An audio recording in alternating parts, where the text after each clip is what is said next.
I went to go pour me a glass of wine, and instead of pouring me a glass of wine, I poured it down the drain instead. Bless your heart. Literally, I'm holding the glass, and I'm literally about to pour me a glass of wine, and instead of pouring me that glass of wine, instead of pouring it into that glass, I just move it just a little bit and just start pouring it down that drain. That's powerful. Just a little move.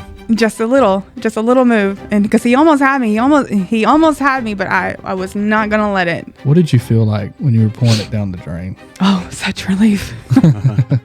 Such relief. Because you just have this weight on your shoulders. Come on. And then all of a sudden, that thing that's been holding you down and burying you down for so long, it's just, it's out of here. It's like almost like I can just hear the noise as it's going down the drain. Yep. And everything all that you've been carrying for so long was getting drained out of you. Yep. And you realized you didn't need to be dependent on that any longer. That I didn't need the bottle, I needed him.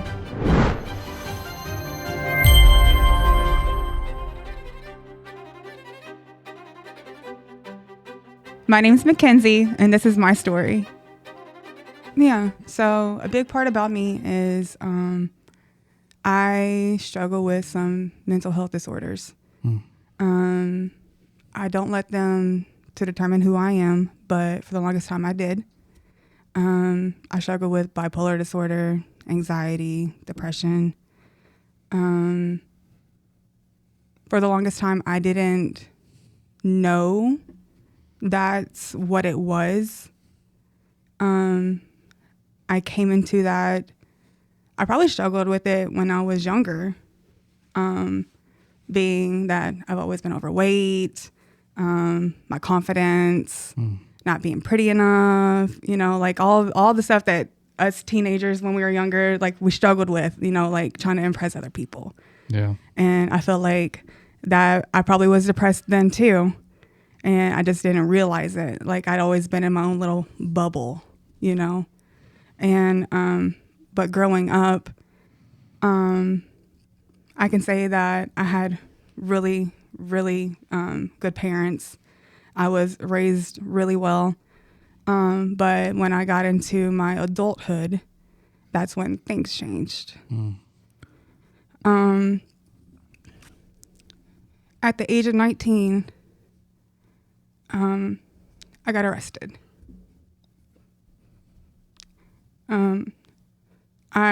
Something very small, something very stupid. A lot of people do it. A lot of people don't get caught, but I did. It was shoplifting at Walmart, of all places. I remember that. I was never so heard this shocked. story. Yeah. It was crazy. I was like, there's no way in this world I thought that was true. Yeah, and that's probably the worst moment in my life. That was probably my breaking point. Really? Yep. I had, I don't know exactly why I had did it. I don't know if it was for seeking attention or if I was just so far depressed, like I wanted To feel something, like adrenaline, just to get that pump in my life, Yeah, for sure. Just to drown out The noise, the things that I had going on in my life. Yeah. I was a college dropout. I felt like I had disappointed my parents doing that. I disappointed them with being arrested.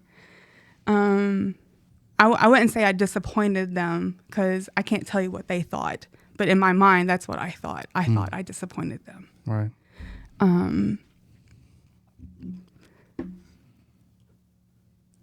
And then after I got arrested, so were you fell into depression? yeah, badly depressed. Almost to a point where I felt like there was no hope. Robert, what did you feel like when that first happened? Because I hear her perspective, but I want to hear y'all's, you and Austin. Well, I was just really shocked with it, and but I was, I went right to dad mode, Right.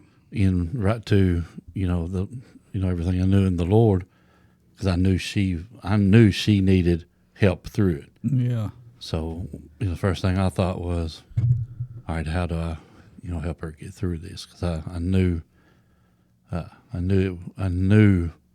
this wasn't her. I thought this is not Kenzie, and wasn't disappointed. I was confused. Like, what's going on? She was working. She didn't have to. Like she said, I don't know why I did. So we didn't know why. That happened, and so it was very, very shocking, to us in that aspect of it. But I love her, and Right. I went that night to go get her from the jail, and I knew when I went there, I already knew what God had put in my heart, and I was shortened up. But when I went in, I got her and I brought her. I bailed her out, got her out, and we got in the truck, and I didn't get on to her. I looked at her and I said, I don't have to say anything to her. She said, no. I said, I love you. I just wanted her to, be confirmed in Right. that. And and it was just silence. Yeah, I was going to ask, like, what was that, Kenzie, what was that car ride back for you? Embarrassment. Yeah. I was so embarrassed, and I felt like I'd let them down. Not just him, not just my mom, not just my family, because they had taken me to my Aunt Christie's afterwards, and my whole family was there, and I was even more embarrassed because they were like they didn't judge. They loved you. They loved on me. It's good. Don't surprise me. Ooh, Yeah. that must be like a ritual or something, because that's where I went after mine. But but it's just being in the car with the person that raised you, and you always want to do right by them, Right. and Being a PK. especially being a preacher's daughter. Right. And I guess it was more of the fact that, oh my gosh, what if this gets out? What if people find out? Mm-hmm. What are they going to think about me? What are they going to think about my family? Like, what if they start questioning, why didn't you raise her better? Yeah. Like, those are the things that was going through my mind. Like, I started worrying not so much about me, but worrying about my family. And then that really kicked in, and there comes the depression again. Right. I let them down. It's this nagging in your head is, you shouldn't have done that. You could have done better. Mm-hmm. Why'd you do that? Just Yeah. these things. And But everything I've heard building up to what you're saying is early on the devil spending your life trying to tell you that you weren't good enough. yep. And I believe this is going to speak to a lot of people Yeah, for because sure. the devil likes to get in our headspace. Yeah. And he really likes to work in our self-worth, our validation, and all those things. And because what really matters in everything is our Heavenly Father. When did you get diagnosed with bipolar? I'm trying to remember. My bipolar disorder, my anxiety, and my depression, I didn't find out I had it until after my divorce. That's what I thought. It was late. Mm-hmm. So you was in high school, or you was out of high school then.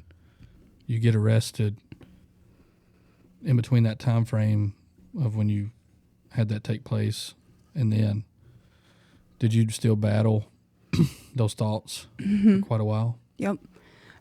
So going on from, so I had married at the age of like 20, I was 22, I want to say I was pretty young. Yeah. But in between then, I had moved in with my sister for a little bit and helped raise her kids while her husband was on the road doing trucking. Mm-hmm. And during those times, depression hit hard. I was sleeping on an air mattress in the middle of her living room floor. And I would literally cry myself to sleep at night. Just thoughts rushing through my head. You're not good enough. You're never going to find anybody. This is before I got married. You're never going to find anybody worthy of love. Like, nobody's going to love you. You're worthless. All these thoughts, like, who could love you? Like, who would want to love you? You got so much baggage, so much of this luggage that you're just carrying around. And for the longest time, I didn't think that I was ever going to find anybody that was going to love me. So what did you do to start coping? Started drinking. It's okay.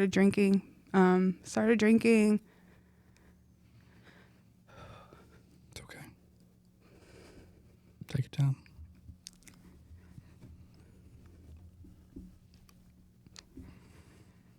After I got arrested, I started drinking. Moved in with my sister. I was still drinking. Went into my marriage. I was drinking. Yeah. I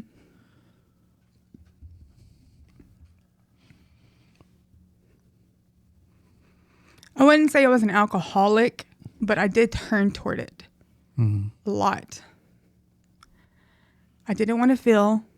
I wanted to get rid of the pain, drown out my depression, my anxiety. And so I didn't drink just a little. I would drink until I got blacked out drunk. I would wake up the next morning not knowing how I got to bed. It had gotten to a point to where I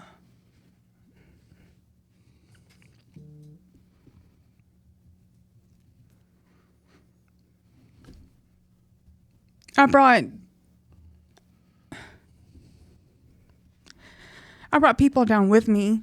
I felt like I brought people down with me. At the time, my husband. I would, because I didn't want to drink alone. Who wants to drink alone? You know, that was in my head. Like, Yeah. so like I would, if he didn't want to drink with me, call my sister up. She didn't want to drink with me. Guess who I called? My brother.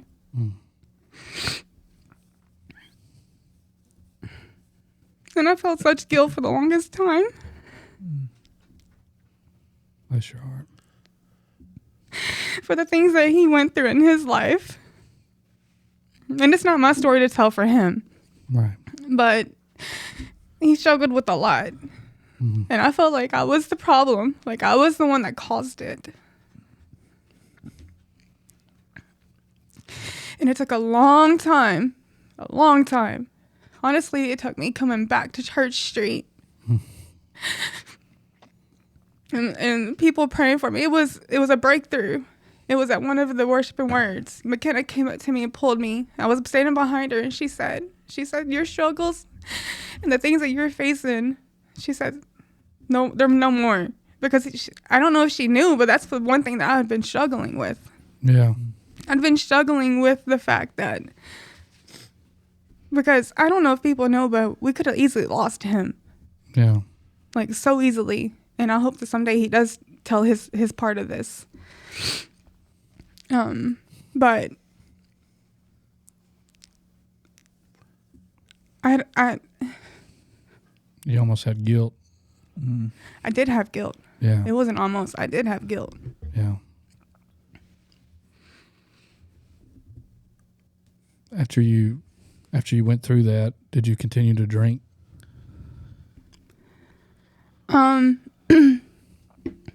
After Austin's story, after all that happened. I promised to God that I wasn't going to. I promised him, I said, because, like the thing happened. And I promised him, I said, if you please keep him safe, like, please let him pull through this, because we didn't know. We had no clue. Right. At the time, like, how bad it was. Right. Like, here I am at 3 a.m. crying and praying. Like, please make sure my brother's okay. I promised to God that I wasn't gonna. I played my words with my prayer. I said, I promise I'm not gonna get as drunk. that was my prayer.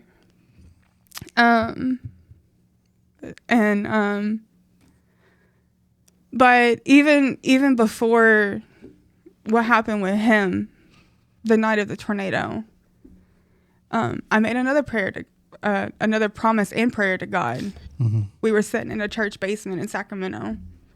It was me and a couple of friends. We'd been drinking that night before the tornado hit.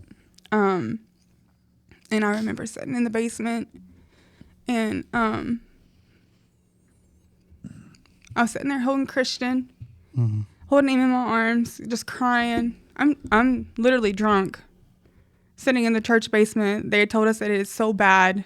Like get to the safety. Get somewhere. The church had opened up. The church had opened up, and Right. we literally, it was within walking distance from us from where we were. Mm-hmm. And so we rushed over there, and we went to Sacramento Baptist basement. Yeah. And we went to the basement, and I'm holding there, and I'm sitting there holding Christian. And I'm praying to God, and I'm pleading with him. And I said, and this was a promise, like this was a promise from a mama's heart. Keep Christian safe. Keep me safe. Keep everybody safe. Like, just move this tornado. Like, just move it out of the way. Mm-hmm. And he did. He moved it away from where we were. And I felt such guilt because I thought I prayed it into somebody else's path. Sure. And depression hit. Mm-hmm. And I promised him that night I wasn't going to drink again. Mm-hmm. If I said, I promise, like, I'm not going to drink again anymore. Like, just keep us safe. I promise you, if you keep us safe, I promise on my heart, I'm not going to drink anymore. And he had moved the tornado. And then the guilt kicked in. Depression kicked in. Anxiety kicked in. And what did I do? It was probably like a month or two after the tornado hit. Like, everything that was happening with our family, I turned to the bottle again. Of course, within this, what she has said, but my great nephew, 5 months old, Yeah. and we've spoke of that here, and we've had Andrew and Charity come on and give their testimony. But that was the tornado that took him. I say it took him away. It's the tornado where the Lord caught him and took him with him. But that's just a lot of what. That's why this feels so big, right? And but anyhow, go ahead, Kenzie. I know you blame yourself, but I thank God that you was there, because I can't tell you how many times that I definitely was not in a place where I should have drove. I mean, I know and I will give this testimony, but as far as tonight, I remember how many times you was there before, that all happened. So you saved me not knowing it. And I know you blame yourself, but I just thank God that everything worked out perfect. Where we are now, it's easy to get to that place where you just look at it and say, that's all my fault. And I can't tell you how many times I blame stuff on myself. Yeah. But that's why Guilt is it knows how to bury you if you let it. And it'll bury you, and you feel like you get suffocated. That's where the anxiety comes from, that depression. It feels like it comes from something that's so dark and so deep. But when you realize that all it takes is a cry out to God, and he just lifts you out of it. Yeah, and I noticed you kept saying she kept praying that prayer to God, help me with this, help me with that. But there was always this like disclosure that you'd give God. And even in that moment, after you said you went back 2 months later and you drank again. Yep. Kind of explain to me like what transpired to get you. Why was it 2 months? Why do you? Well, there for a little bit, I tried to keep my promise as long as I could. Mm-hmm. But everybody was struggling. Not just, like Andrea and Charity was struggling. We were all struggling with everything that was going on. But not only that, I was also battling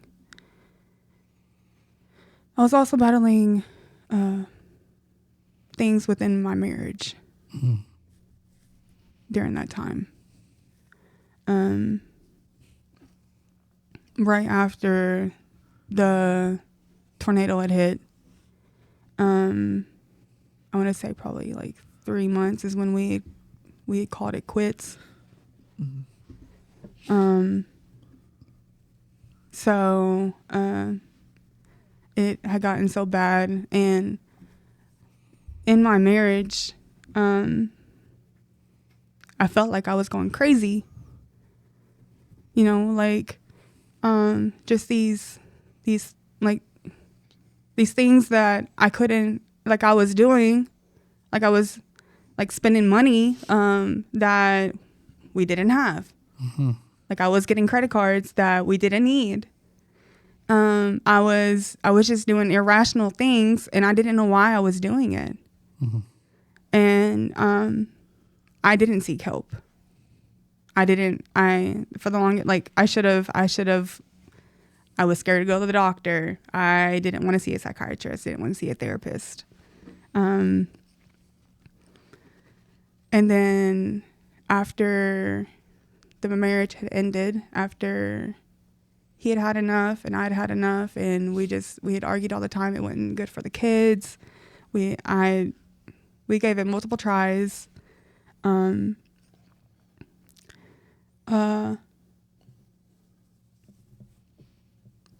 That's when I really started praying, and I was like, God, like I don't know what I need to do.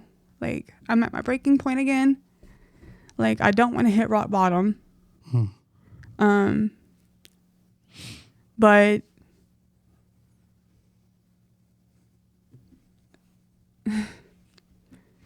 it's okay. Yeah. I remember being in my dad's bedroom, and he would just hold me while I was crying, because the Bible says should not get a divorce. And I felt like I was failing once again. And the last thing I want to do is fail anybody. I don't want to fail God. I don't want to fail my parents. I don't want to fail my family. I didn't want to fail my marriage. But the depression was so hard. The anxiety was so bad. And little did I know that I had bipolar disorder. And before I sought help, I turned to the bottle again. It took me, it took me that night that McKenna grabbed a hold of me. That night that she grabbed a hold of me and started praying for me and said that these battles are coming to an end for you. And she her prayers are so powerful. She's something else. She just prayed all over me. And ever since that night, like I hadn't drank as much as I had. It's been 7 months since I picked up a bottle. Congratulations. Yeah, it's been 7 months. It's awesome. But after the marriage had ended, I had came to a point to where I was like, and with the help with my parents, they were like, we feel like you need to go talk to somebody. And, my dad, he prayed for me every single night, every single day, constantly. And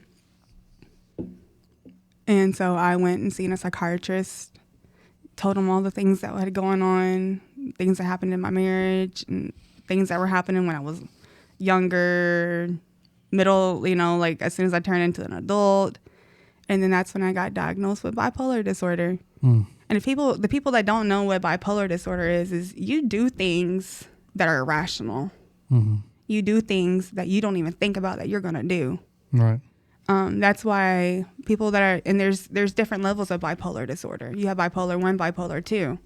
Bipolar 1 is more aggressive versus bipolar 2. I was diagnosed with bipolar 1. So like me spending, I won't lie, I put myself into great debt. Right. Just spending, just to try to fill that void, that I don't know, just, and then I would just go and just do things like, did I need to spend $300 on fake nails? No, absolutely not. But like once I got into something, you can ask them. Like I would get into it and I would binge on it. Like I got into what was called Color Street for the longest time. Spent thousands on it. So did Kara. Don't feel bad. And like I didn't even like try to sell them to people. Like I would just try to have it for myself. Yeah. And I didn't like. It was just like this. I don't know. Like once I got something in my mind, I felt like I had to do it. Yeah, it's crazy because you don't ever see that side of when we talk about, mental health. Yeah. That plays an effect. It don't only affect you yourself, but even affects your spending sometimes, or affects the way you do your finances or how you interact with people. Oh yeah, your it story, affects your whole life. Yeah, every aspect. And it's so interesting because so bipolar is, now you correct me if I'm wrong. So that's kind of like manic depressive. Oh yeah, you have that mixed into it, 100%. Because the manic cycle, that's the cycle when you get irrational and do the, and then once you cycle through that, then there's the remorse and the depressed part of it. Yeah, so you have the highs and the lows. So when you're manic, you're up on your highs. Like you're cleaning your house like constantly. You're out taking the car and doing all these things that you normally like you wouldn't do. Mm-hmm. And then that could be 2 days, that could go a month. And like you're barely sleeping, and then all of a sudden you're down, you dip low, and that's when you're at your depressive stage. And so but also with bipolar disorder, you also act out. Yeah. The acting out stage of wanting to be seen, wanting the attention, wanting you also like you bite people's heads off, like you just like in the split of a second, like you can just turn on people. Like you'll be fine, like talking, like say I'm talking to Austin right now and he say one word and I'm just like switch. Like it's like a switch, like I'm just madder than a hornet at him. Yeah. That's a nice I've way seen that happen to me. Well, just to make you feel better, he makes most people feel that way. Yeah. Don't feel bad. I've seen Caleb switch on him. Yeah, it's easy to do. He's watched me switch on him. Yeah. I learned from the best. Yeah. So, man, this is good convo, really. Well, there's a lot of people that don't know that you could talk about these kind of battles, that you could struggle as a Christian, and just like, all right, well, is it wrong to go to? And I'm glad we got therapists and we've got psychiatrists. And exactly. People you go to because they can sometimes get you leveled out when you're not going to listen to anybody you know. Yeah. And all of a sudden they confirm the things that you've already heard. Then you start leveling out. Then you get to deal with your spiritual part of you. It's like, oh, wait a minute. That this ain't even going to work either without God blessing it and having Him help me. Yeah, I thought about that too. It's like question for you, Ken, I remember that night. I remember it was like one of the most amazing services we had here. It was at Worship and Word. And I think Jessica was with us too that night. Did she go down and prayed as well? Right behind her. After that night, that next day, because I always say that's the most important day, because when you let go of something, that next day it's like Satan comes to steal, kill, and destroy, and that day is like every bit of it, all the three. Yeah. What happened that next day for you? Did anything occur or that week? I mean, yeah, so you go home that night and then you wake up in the morning and like you open the fridge and then you got them sitting there You got your your wine coolers, you got your wine, and it's just sitting there and it's tempting you, and it's just like a glass of wine's not gonna hurt, right? That's the mindset.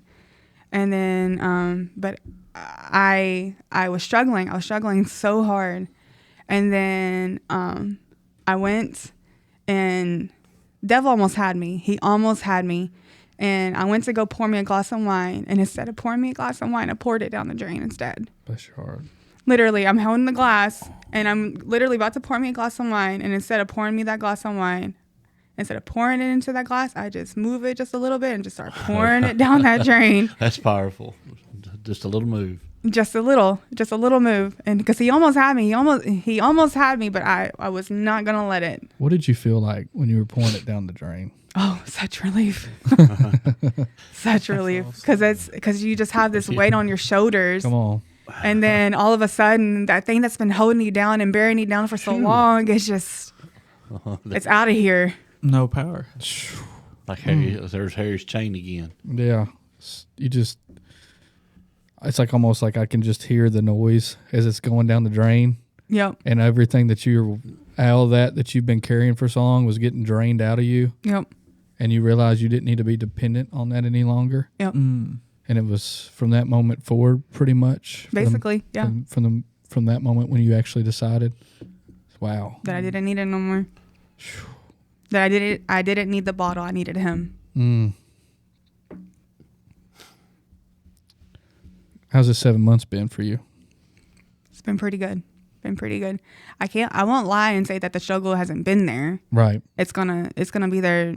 It's always gonna be there because it's your past. And unfortunately, as long as I wish that I could let go of the past. It's always there to haunt me. Right. But I know that that it's not what makes me who I am. Mm-hmm. Amen. So it's like Paul on the thorn in the flesh. I think that because I deal with anxiety. Yeah. Still. Yeah. Not as bad. Just learn to not let other things determine how I feel. Yeah. Let God guide me and direct me instead of the bottle or the pill or whatever it was. It was a substitute for my joy. Well, so many people, I've heard this several times. Austin's mentioned it quite a bit about. But what a lot of people get to is that started off with you thinking you're self-medicating. Yeah. And you said that you weren't, an alcoholic, but you were right there. Mm. But on the outside, us knowing what was happening, I'm thinking that's what she's becoming, what she's already become.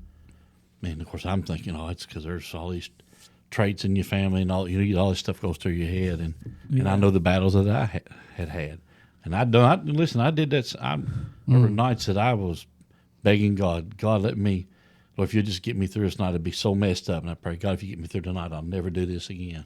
Oh yeah, and fully meant that. But there I go, But when you get in a real place of a real encounter with Jesus, and like that night, you were raised and you were taught, and you've been and seen. But the most personal move of God in your life happened that night at Word and Worship. Yep. And He did. It's just awesome. I kept thinking too when she said I poured it out. Yeah. And I kept thinking, well, you poured it out so He could pour in. Mm. What's amazing is, you think you get to that place where, you can't ask for forgiveness or you can't even talk to God. But every time that we fail, because every time you made that promise, but you go back and you feel that guilt, He accepts you right back. Mm-hmm. Because it's, go back to what Sister Karma, the just man falls seven times, but gets up again. That's right. So it's just, no matter what you're going through, just always remember that there's a Heavenly Father that loves you. Well, Josh, if you watched the Josh Hyerton video, did I send that to you, of him going over, just men fall 7 times but riseth again? Yeah, yeah. Of course, he just really goes into the fact that it's, you're going to fall. Yeah. But a just man, one that's walking in that counsel of God, gets back up. You keep getting back up. So if you're listening, just keep getting back up. And Don't let it bury you. don't let it bury you, and don't that self guilt and all those things. That the grace of God, and I want to share this real quick because me and my dad, her papa, Bobby, are just he kept telling me, he said she looks so different. Mm-hmm. He said she just glow. She's got her glow back. Got her. I mean, she was pale and just looked like death for so long, and it's probably how you felt inside, dead inside, wasn't it? Yeah. But now I see you got hope and like ambitions returning to you, and and then like, all right, I'm you're ready to engage life, and that had been robbed from you for a long time, and I've seen that in her, and then she's trying not to miss any services, and but that the night that you, I think it was the first night that Kara's played her episode. Yeah. And it's like 2-something in the morning, and my phone's ding ding ding waking me up, and it's Kenzie, and she is, and she's just I've never had God's just talking to me. I've never felt Him talk to me like this, and so there's this experience happening to you, and God leads you to this beautiful sharing, and really Kara having courage to speak about her depression and postpartum and the things really just showed you, hey, I can talk about this. This doesn't define me. That night was very recent, but very, very real. Why do you think that's so taboo in church, though? To talk about these things, I mean, we all go through struggles. Well, how many times have you heard, though, it's like, oh, if you're going through that and you go seek help like that, then you're not trusting God. Yeah. Like, how many times have you heard that, oh, you take this medication. Why are you taking it? You're supposed to be trusting God. And that's what's crazy is like, if you break a leg, you pray about it, but you still go to the doctor and you seek help. That's true. Yeah, no, you're good. Yeah, I want to ask that because it's kind of rhetorical. I know I feel the Oh, same way, But for anybody listening, always, if you get to that place, seek help. Pray about it, but also seek help. Yeah. So why can't mental health be the same as anything physical? You know? Yeah, and there's things out there that I would be hesitant on, but that's not for. That's to pray about it. Pray about it. But you found that, you needed that help, and that every individual has a different story. Yeah. I love your story. This is the first time I ever heard it, to be honest, and it's blessed me. I mean, it's absolutely blessed my socks off. And, I want to ask you one more thing. When you drank and you drank and you drank, how long would that peace last? Oh, not very long. Till the next morning, and I was back at it again. But then you went down that night at Worship and Word, and you truly gave it to Him. It lasted way longer than that bottle ever could. Oh, yeah. Still going. Awesome. That piece is still going.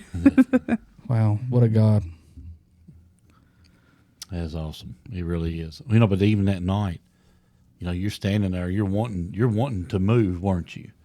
And that's the thing. Like, I've always, and even to this day, I'm still scared. And I shouldn't be, but I kind of am. I'm scared to like step out and just go to the altar and pray. Mm-hmm. And, but like coming on here, I feel like this is going to help me a lot. Yeah. Like, because this is taking me out of my comfort zone. Well, yeah, there you go. And you And gotta step out. yeah, it's going to help me step out. But And you like, can sing. The girl can sing. She can. Sorry, I didn't mean to interrupt. No, I just it's kept okay. thinking, my goodness. yeah, and it's been a long time since I've sung too. But I hope that, Lord willing, that with what Dad was saying is that that going forward, that I will step out. I will go and pray at the altar. I will go pray for others at the altar. I will start singing again, and That's you awesome. know, yeah. It's I was there for a lot of it, and it's all God. That both of us are alive, because I know we both dealt with similar things. And I know I'm gonna give my my testimony soon. So I just want to thank you for doing this because you inspire me. I just want you to know that.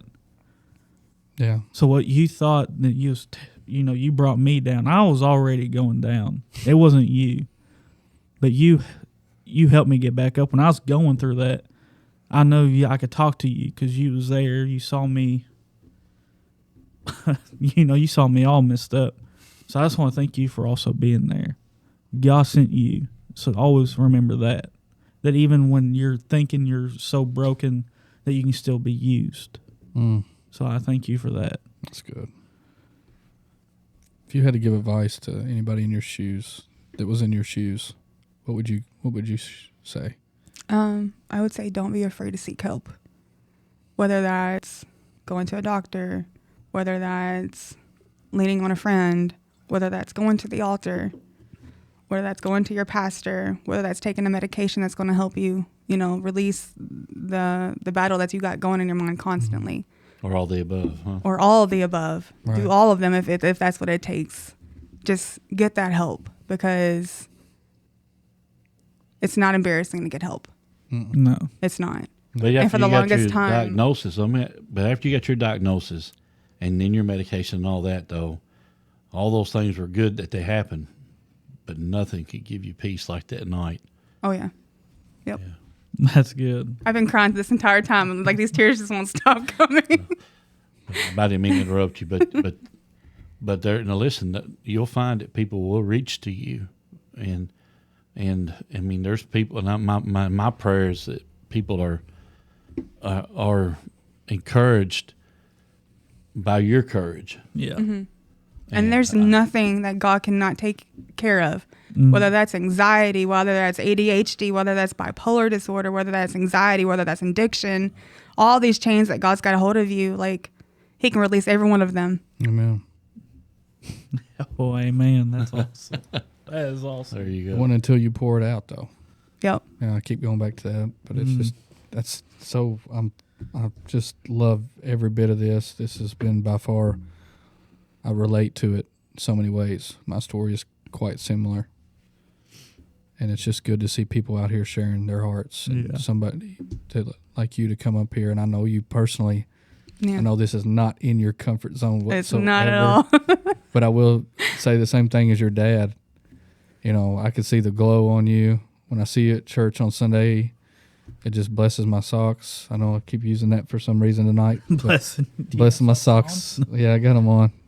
But it does. I mean, it's just the difference. I remember before that happened, we were at Mount Fuji. Do you remember this? Me and you was eating. Oh, we were going through some stuff then. And to see, my heart, when I seen you, was like, something's not right. Yeah. Did not know any of this was going on. But I knew God was putting something in my heart just to see that. And to see you now, nothing but Jesus. I mean, there's no other word. Yeah. I can't. Awesome. It's just amazing. Nothing I'm but so Jesus. proud of you. Ooh, I like that. So proud of you. Yeah. Thank you. I've come a long way. I have.